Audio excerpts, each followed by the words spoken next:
Bismillahirrahmanirrahim. Assalamualaikum warahmatullahi wabarakatuh. Saya Farah Prasetyanti.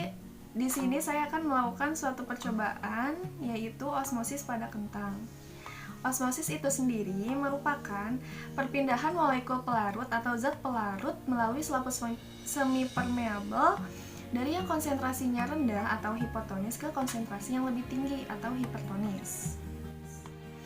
Dengan tujuan dari praktikum ini yaitu yang pertama, merancang penelitian osmosis pada kentang, kemudian mengobservasi rata-rata atau mean dari segi kuantitatif perubahan ukuran kentang yang mentah maupun yang setelah dikukus dalam berbagai variabel perlakuan konsentrasi larutan sukrosa.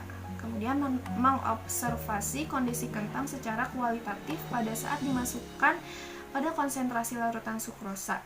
Kemudian menganalisis perubahan kentang baik secara kuantitatif maupun secara kualitatif. Dan yang terakhir yaitu menyimpulkan perubahan kentang baik secara kuantitatif maupun secara kualitatif. Nah, sebelumnya perlu diketahui variabel pada percobaan osmosis pada kentang ini. Untuk variabel kontrolnya yaitu kentang. Untuk variabel bebasnya yaitu perbedaan konsentrasi larutan yang digunakan, yaitu larutan sukrosa 10%, larutan sukrosa 20%, larutan sukrosa 30%, dan air biasa. Dan untuk variabel terikatnya yaitu perubahan panjang, lebar, dan tinggi pada kentang.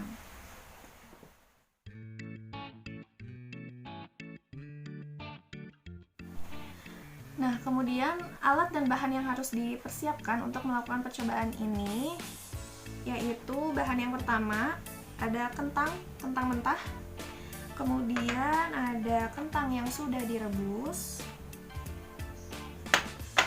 gula pasir secukupnya,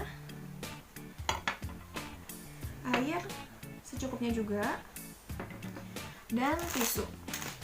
Dan untuk alat yang harus dipersiapkan yang pertama ada pisau, kemudian ada penggaris, dan yang terakhir ada 8 buah gelas.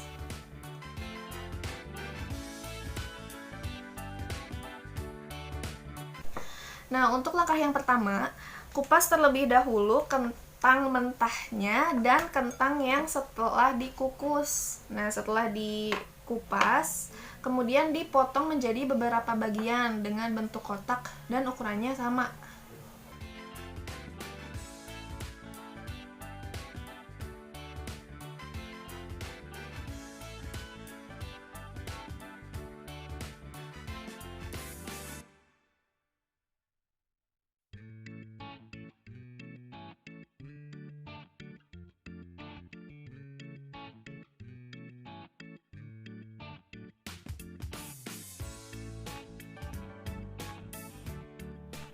Potong kentang menjadi beberapa bagian dengan bentuk kotak seperti ini dengan ukuran yang sama. Kemudian setelah kentang tersebut sudah dipotong menjadi beberapa bagian, kemudian hitung volume awalnya dengan mencari panjang, lebar, dan tingginya. Kemudian catat hasilnya.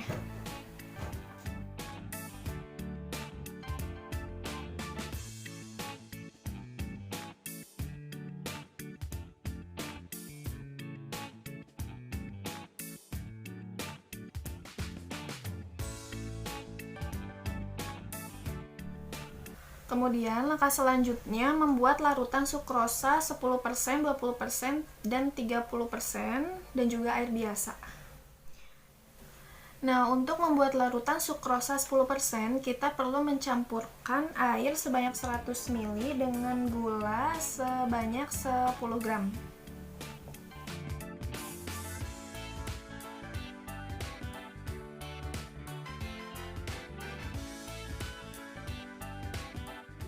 Begitu juga untuk larutan sukrosa 20% dengan menambahkan gula sebanyak 20 gram dan 100 ml air. Dan untuk larutan sukrosa 30% dengan mencampurkan 30 gram gula dan 100 ml air. Nah, buat larutan ini masing-masing 2 gelas. Jadi total terdapat 8 larutan. Nah, langkah selanjutnya, kentang yang telah dipotong-potong tadi dimasukkan ke 8 gelas tadi, masing-masing berisi 3 sampel.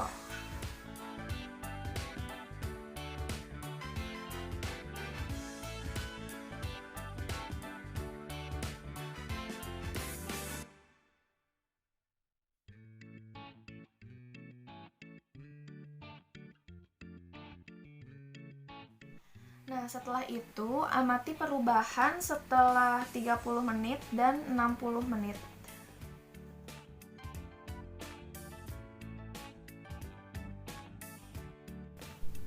Berikut ini merupakan keadaan kentang setelah didiamkan selama 30 menit.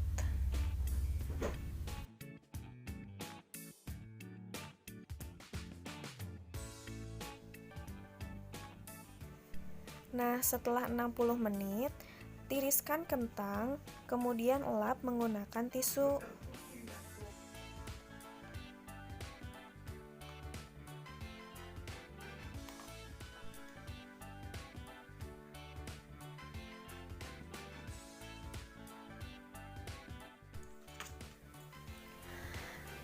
Nah, setelah kentang diangkat dan dilap menggunakan tisu, kemudian diukur kembali panjang, lebar, dan tingginya masing-masing setiap sampel.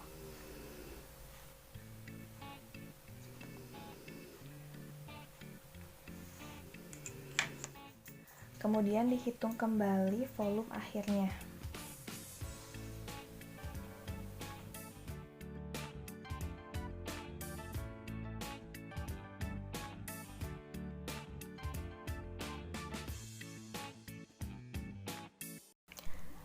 Setelah melakukan praktikum tadi, maka didapatkan nih data perubahan pada volume kentang mentah.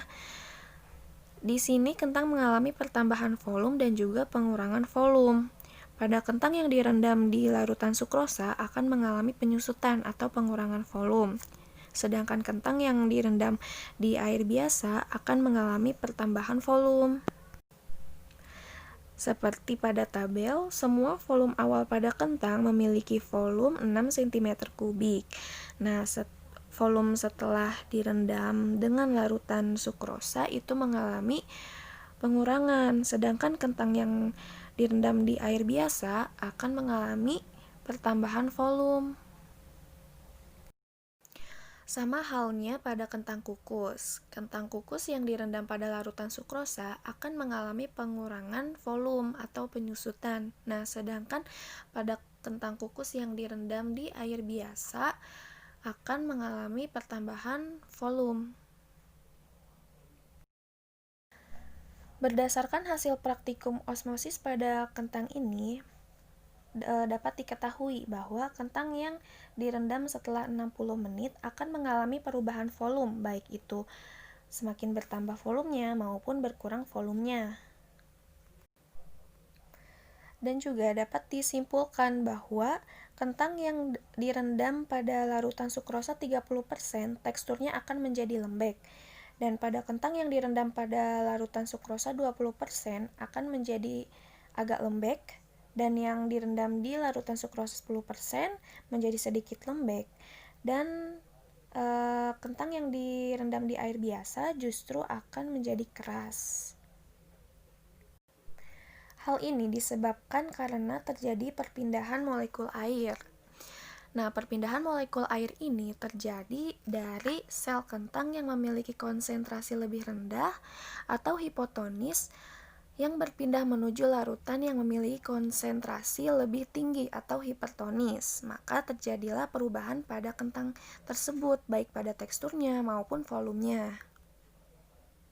Karena terjadi perpindahan molekul air dari sel kentang menuju ke larutan sukrosa, sehingga kentang mengalami kekurangan air yang menyebabkan turunnya tekanan turgor, sehingga kentang menjadi lembek.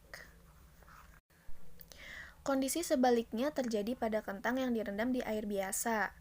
Di sini terjadi perpindahan air pada air biasa yang memiliki konsentrasi lebih rendah menuju ke sel kentang yang memiliki konsentrasi lebih tinggi atau lebih pekat dibanding dengan air biasa.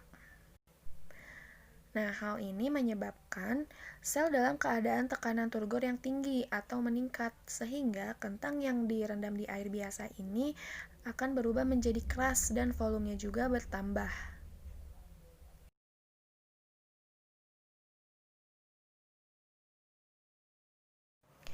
Nah, dari seluruh kegiatan praktikum ini, maka dapat diambil kesimpulan bahwa osmosis merupakan perpindahan molekul pelarut dari konsentrasi pelarut tinggi ke konsentrasi pelarut rendah melalui membran selektif permeabel.